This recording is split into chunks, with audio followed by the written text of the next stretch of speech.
I could say that I agree with almost everything I've heard this morning to some extent. To give you a little background on myself, I was at the NSC during the Central American Wars in the 80s. I was in NATO twice during the breakup of the Soviet Union and then the Third Balkan Wars in the 90s. I was in Ankara, Turkey as ambassador during the Afghan and the Iraq operations, and I came home and wrote the paper that created the Office of the Coordinator for Reconstruction and Stabilization in the State Department. So this issue is one that has been one of my great interests for a very long time, and I want to start by saying how much I have enjoyed and appreciated the opportunity in my whole career to work with military colleagues in lots of circumstances, and how strongly I believe in the imperative of getting the cooperation between civilian and military authorities right. But to give you one example, in NATO, when the Balkan Wars started, there was a kind of assumed paradigm. The NATO North Atlantic Council, the political group, would meet. They would say there's a war going on. They would then hand the baton to the military committee, and they would all go have lunch. And it never worked that way. It took 3 years of intensive collaboration between men and women who knew each other very well, liked each other, and trusted each other from day one to get an effective civil-military operation going in Southeast Europe. And at one point, the military committee was compelled to put its entire operational plan, about 2 feet thick, on the desk of every NATO ambassador for review. So when you think about the challenges that we're going through today, any circumstance which requires that kind of disciplined approach, even among the best of friends, is going to be difficult. Now, what I would like to do today is just stretch the envelope, because from a State Department, a diplomacy perspective, the part where people go to war with each other and you have to rebuild a country is a very narrow part of the entire stretch of events. If you have a coup in a Central Asian country that imperils the U.S. base that is there in order to support the operation in Afghanistan, the solution is not military. And so there are any number of events, ranging from natural disasters all the way to, obviously, the highest form of interstate conflict that we, that is to say from the civilian, from the state side, have to think about.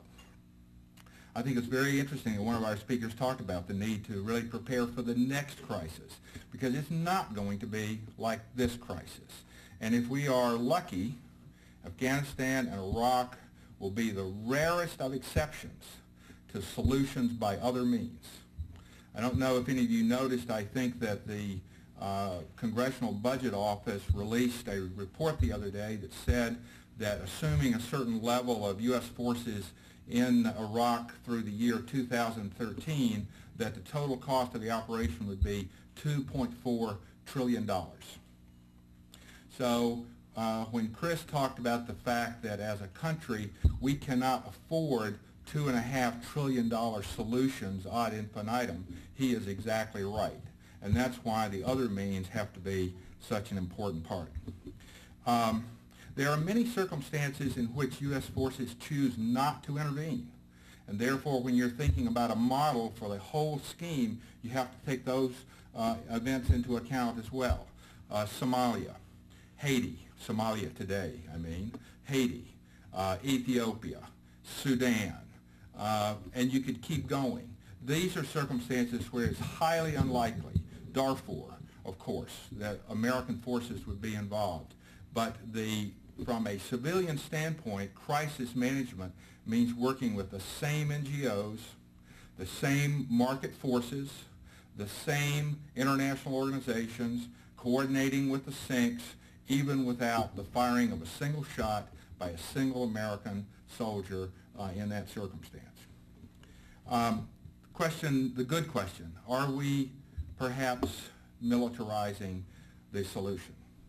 I think there is a risk that by focusing entirely on conflict circumstances and post-conflict circumstances, that we fall into the trap of thinking that the military arm is the only way to do this. And I've tried to give you some examples and some reasons why we have to think more broadly than that. We also might be at risk of trying to monetize the solution. Where can you get a budget that would enable you to do something about this problem?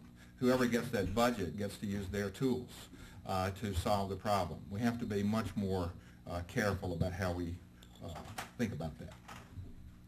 I think the next thing I'm going to say will sound provocative to some of you, but I'm not as tough about this as I'm going to sound, but I want to say it so that we frame the issue. And the issue is that there should be a civilian lead in nearly every single circumstance involving an international crisis. The rarest of circumstance is the circumstance in which you turn over the requirement to the sink in order to help solve the problem. So if you're thinking about it from a State Department standpoint, starts with the embassy and the country team composed of people from all of the agencies that are responsible in that country. It may reach a point where it has to be handed over to the sink. Quite understandably, there are times when you have to use force. But the moment that the responsibility is primarily on the civilian side, it has to go back to the embassy or to a civilian leadership. Now, I'm not saying that in order to make the problem worse. I'm saying that in order to help us come up with a theory that enables us to cover all of those circumstances so that the handoff to the sink and the handoff from the sink are just as smooth as they should be. You know, and we've pointed out, speakers have pointed out, the dichotomy that exists today. You have a State Department with a priority for stabilizing and reconstructing fragile countries and countries that have broken down, but has no resources. You have a Department of Defense that quite understandably doesn't want this as one of its priorities, but is forced to take it on as a priority because it has the resources and some personnel to respond to it. In the latest issue of the magazine of IPOA is an article I wrote on the origins of the Office of the Coordinator for Stabilization and Reconstruction, and I ask you to take a look at that. Why? Because what we originally needed was a very small, rapidly expandable, highly coordinated corps of experts that could work with people in other agencies and in the armed forces without having to jeopardize anybody's current lines of authority, but which, of course, were responding to an order from the President. It may be that one day that function has to transfer to the NSC, but when it does, if it does, it will change the nature of the kind of coordination that needs to take place. That kind of coordination has to reach out to our military, but in most circumstances it has to reach out to other militaries as well. It has to reach out to other international organizations. Question of a civilian reserve has come up. I completely agree that if we had taken the opportunity in 2002 to put together a national civilian reserve to respond to international crises, we would have overwhelmingly succeeded.